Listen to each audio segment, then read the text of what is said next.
des années que j'ai envie de monter Merlin et de voir Merlin prendre vie, c'est assez impressionnant. On est sur le moment où le Graal doit être trouvé. La Bretagne va devoir avoir un nouveau roi et où Excalibur, l'épée des rois, va être possédée à nouveau. C'est vraiment le début d'Arthur, c'est sa formation par Merlin, et le moment où il va vraiment retirer Excalibur. J'ai vraiment tenu à mettre de l'humour quand même dans ce spectacle, parce que c'est vrai que Merlin, mi-homme, mi-démon, a un côté un peu dark, un peu sombre. C'est le fils d'un démon et d'une pucelle. Donc il a une part absolument démoniaque, mais qu'il a combattu toute son existence. Il a choisi la lumière, mais cette chose-là est en lui, donc lui échappe.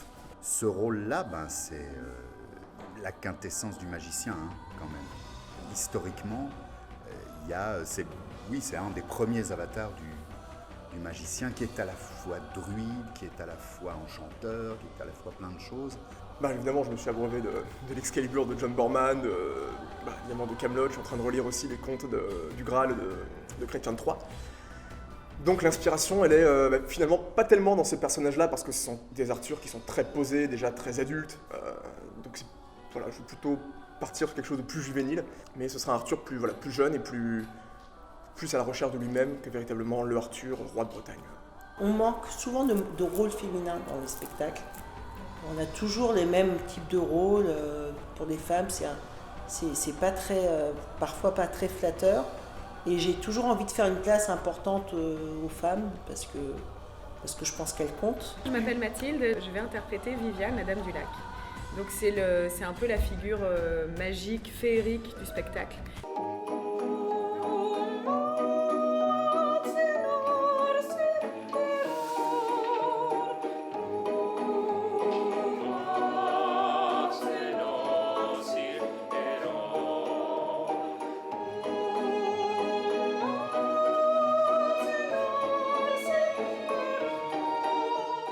En fait, je me rends compte qu'avec le dernier rôle que j'ai joué dans La Petite Fille aux Allumettes, qui était le rôle de la reine, il y a toujours cette espèce d'autorité féminine, mais un peu maternelle aussi, un peu magique. Il y a toujours un peu ce truc-là. Dans Robin des Bois, c'était un peu différent, puisque j'étais la gouvernante un peu folle, un peu magique aussi, mais folle. Mais il y a aussi toujours le côté maternel. Donc il y a quand même un lien, un fil rouge dans les rôles que j'interprète. Alors moi je m'appelle Clémence Bouvier, j'interprète le rôle de la reine Guenièvre, qui est principalement connue pour sa relation adultère avec le chevalier de Lancelot du Lac, qui n'est autre que le meilleur ami de mon mari, le roi Arthur. Voilà. La reine Guenièvre est beaucoup plus femme, beaucoup plus incarnée, et elle a le choix entre deux hommes. Donc c'est un personnage beaucoup plus complexe à interpréter. Elle est vraiment prisonnière de son rang et prisonnière de son amour impossible. Et non, c'est plus complexe et plus intéressant à jouer pour lui. Je m'appelle Natalia et j'incarne Azénor. C'est un personnage créé par Marie-Jo pour le spectacle. Et c'est une apprentie sorcière qui rêve de devenir chevalière. Et donc c'est un personnage fort, c'est une femme déterminée. Je trouvais intéressant dans un spectacle de chevalier qui est naturellement une chevalière, donc qui est vraiment une chevalière qui s'installe autour de cette table ronde et qui tape un peu sur cette table ronde en disant on existe. Non, c'est super parce que effectivement là j'ai la chance de pouvoir incarner une femme forte, quoi. Donc il y a des combats, il y a de la magie, il y a de la présence, de la hargne, du corps. C'est très terrien, c'est très déterminé, très volontaire et voilà, donc c'est vrai que ça change d'une... c'est pas la même chose. Et puis c'est une manière aussi d'ancrer une légende ancestrale presque en 2021 aujourd'hui, parce que les thèmes et les messages sont assez génériques dans le sens où c'est la bravoure, la loyauté, la trahison, enfin, des thèmes qu'on peut retrouver dans beaucoup de contes. Et là pour le coup c'est vrai que de ce que je connais moi de la légende originale, les personnages féminins sont assez oniriques et en fait tous ceux à quoi on peut s'identifier, hommes et femmes, sont les chevaliers de la table ronde. Là au moins il y a un personnage féminin où tout le monde peut s'identifier, enfin hommes et femmes. Pour moi c'est la modernité vraiment. Je m'appelle Camille, dans Merlin je vais interpréter le rôle de Morgane qui est un petit peu la méchante. Un petit peu. C'est vraiment la première fois que j'interprète un rôle, le rôle de la méchante. Alors cela étant dit, Morgane, elle est beaucoup plus profonde que juste quelqu'un qui est méchant. C'est vraiment une jeune femme qui a énormément souffert.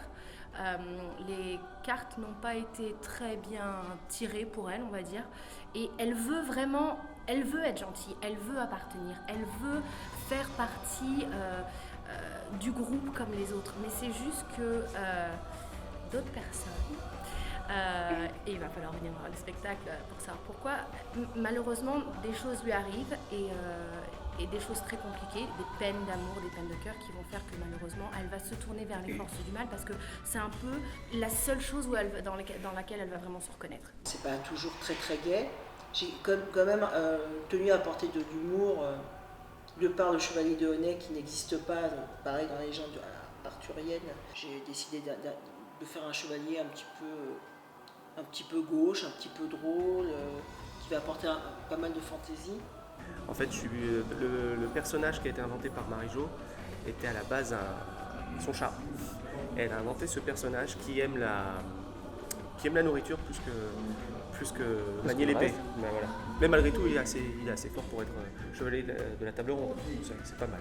Je pense qu'il est plus gardé pour ses talents de cuistot que de chevalier. C'est assez intéressant de créer de toute pièce un personnage qui n'existe pas en fait, donc c'est chouette.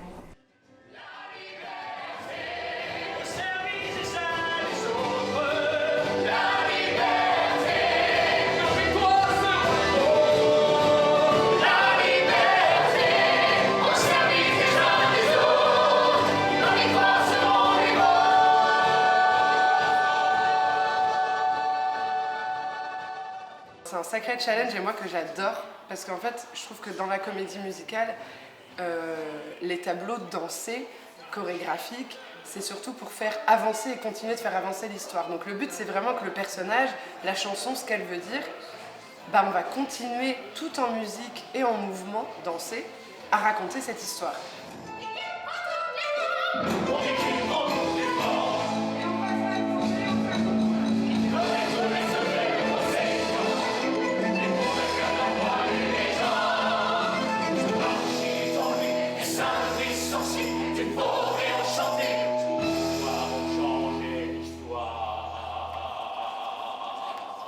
C'est encore plus intéressant que les artistes ne soient pas forcément danseurs qui viennent d'une formation très académique parce que on va pouvoir aller directement à l'essence même du personnage avec un peu plus de corps et c'est juste accompagner la musique et la chanson. Là on est vraiment plus sur un tableau chorégraphique qui fait avancer l'histoire avec des personnages. Quand j'écoute une musique, mon inspiration elle va venir sur des photos, des images et après je crée vraiment avec les artistes. C'est hyper rare que j'arrive en disant « Ok, on va faire 5, 6, 7, 8, on va faire ci, on va faire ça ». C'est vraiment par rapport à l'énergie qu'ils ont, les personnages, comment ils sont ce jour-là. Peut-être qu'on aurait décidé de monter ce tableau-là le mercredi ou le vendredi, ça n'aurait pas été le même. Dans ma tête, j'ai des grandes lignées, j'ai des images et après je fais avec les artistes en fonction de ce qu'ils me donnent. C'est un réel échange. C'est pas juste moi qui me mets au service d'un spectacle, c'est vraiment un échange avec les artistes. Pour moi, c'est hyper important. Pour le coup, on est vraiment sur un spectacle où on va rester dans une lignée assez dans la dramaturgie de la pièce. Donc, va y avoir vraiment ce côté un petit peu celtique, folklorique qu'on va retrouver avec, comme là, le chorégraphe de combat qui est Amédéo, qui fait vraiment des vrais combats avec les vraies positions de l'époque. Nous aussi, dans la chorégraphie, je vais partir sur des pas de base qui se dansaient à l'époque. On ne peut pas faire un spectacle de chevalier sans combat. Et franchement, moi j'avais vraiment envie, et Alexis aussi, on avait vraiment envie que ce soit de vrais combats, et pas des combats où on fait semblant de se battre. Autant avoir peu de combats, mais de vrais combats, de vrais beaux combats. Ouais, pour le coup, tu vois la différence. Ouais, c'est très important. L'entraînement à l'épée, c'est quelque chose de très nouveau. C'est très exaltant, parce que c'est vraiment... on rêve de gosse, quoi, de faire des combats à l'épée, tout simplement. Et puis il y a toute une technique à maîtriser. Et voilà. En plus, c'est un combat qui est spécifique à l'art. En fait, on n'est pas vraiment sur les techniques de combat d'art martial véritablement, mais c'est une technique qui est adaptée pour être plus spectaculaire et puis moins technique. Si vous êtes pirate, si vous faites d'Artagnan ou si vous faites un samouraï ninja, donc les épées ne sont pas les mêmes, la façon de tenir l'arme n'est pas la même et la posture n'est pas la même. Donc voilà, l'interprétation aussi du coup elle va changer. Ils ont tous des bases ou de danse ou d'escrime ou de sport de combat. Donc la comédie musicale en elle-même, ça ne change pas la donne. Ça reste des chorégraphies de combat chevalier à certaines phases du spectacle. Donc là, on est sur le costume de la fée Morgane, qui est donc un personnage maléfique. Et pour la création de son costume, je suis partie de coupes historiques, de robes de coupe historiques. Mais on a donné un accent assez contemporain et moderne. J'ai fait en sorte, tant au niveau des matières que des formes, des accessoires que je lui ai mis, comme si là c'était un serpent en fait qui venait la manger ou qui était son allié. Dans toutes ces matières, je recherchais ce côté insecte, carapace, peau de serpent qu'on retrouve là. Et des fois, on n'a pas le choix, en fait, on est obligé de mettre des matières qui vont peut-être pas être agréables pour le comédien. Mais comme il se sentira très bien dans son costume, il va dire ça va. Absolument. Non, franchement, je suis remarquablement à l'aise. C'est assez surprenant, surtout avec tout ça et tout. Je suis vachement bien là, au top. Peut-être rajouter aussi ça qui va venir comme ça. Des choses comme ça, pareil, mais en. Ouais, mais qui se. D'accord. Qui va se clipper. Ouais. Parce qu'en fait, ça, je peux pas le laver. Et ça va rester là? Alors, ça, tu vas voir, je vais te mettre un clip comme les trucs de sac à dos. Ouais, tu vois. Et je le mettrai comme ça. Voilà, comme ça, c'est vraiment autonome. Comme ça, on peut l'enlever super vite. Ouais. Okay. Je suis ravie parce que c'est plus mon spectacle, c'est notre spectacle. C'est ça qui est important, c'est notre spectacle. On est en train de faire un spectacle ensemble. Voilà. C'est ça qui est génial pour moi, c'est plus le Merlin que j'ai en tête depuis des années, c'est notre Merlin de nous tous. Il y a vraiment une énergie assez folle. On a vraiment comment dirais-je, la confrérie des chevaliers, quelque chose qui nous rapproche vraiment tous, que ce soit les garçons, les filles, il y a quelque chose de vraiment très soudé, très solidaire, très bon enfant, et c'est vraiment plaisant à vivre. Ça fait très longtemps qu'on n'avait plus ce genre d'expérience, et c'est un régal. On a un cast qui est vraiment très très bon. Ils prennent beaucoup de plaisir et qui sont heureux. Du coup, nous, ça nous rend heureux et on est dans un échange parfait, quoi. Moi, je suis ravie. Il y a vraiment une cohésion entre nous. On a tous vraiment conscience qu'on a de la chance d'être là. On est très contents d'être là et ça se ressent. Il y a vraiment une énergie hyper positive. Ça a tout de suite tous matché tous ensemble. On est déjà très liés, quoi. J'étais juste ému de toute la solidarité qu'il y a et de tout cet élan et de toute cette envie, que ce soit côté production, que ce soit côté artistique, les créatifs. Tout le monde a envie d'un seul et même projet. Et ça c'est beau, et ça faisait très très longtemps que je ne l'avais pas ressenti. On voit que en fait, ça fait des mois qu'on est à l'arrêt, que tout le monde est à l'arrêt, que toute la profession est à l'arrêt.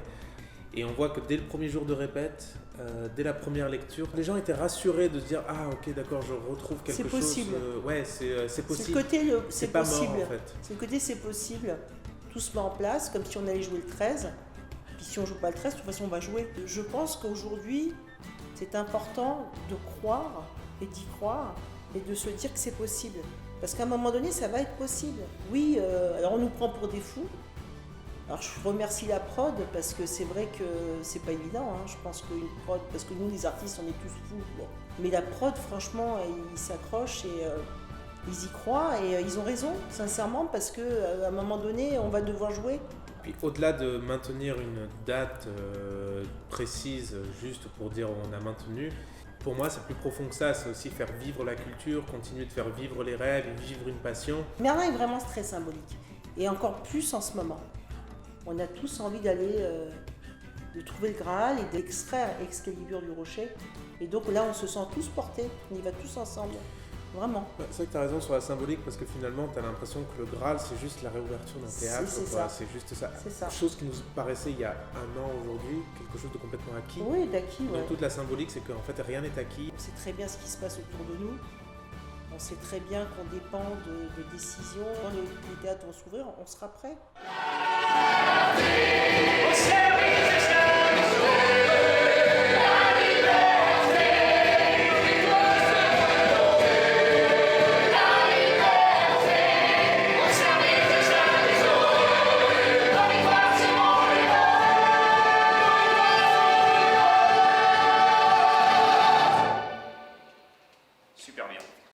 Est-ce que ça s'adressera à un public familial, adulte ? Oh ben moi je dirais que de base, pour venir voir le spectacle, il y a deux conditions. Il faut être né et il ne faut pas encore être parti. Donc véritablement, mais alors tout le monde.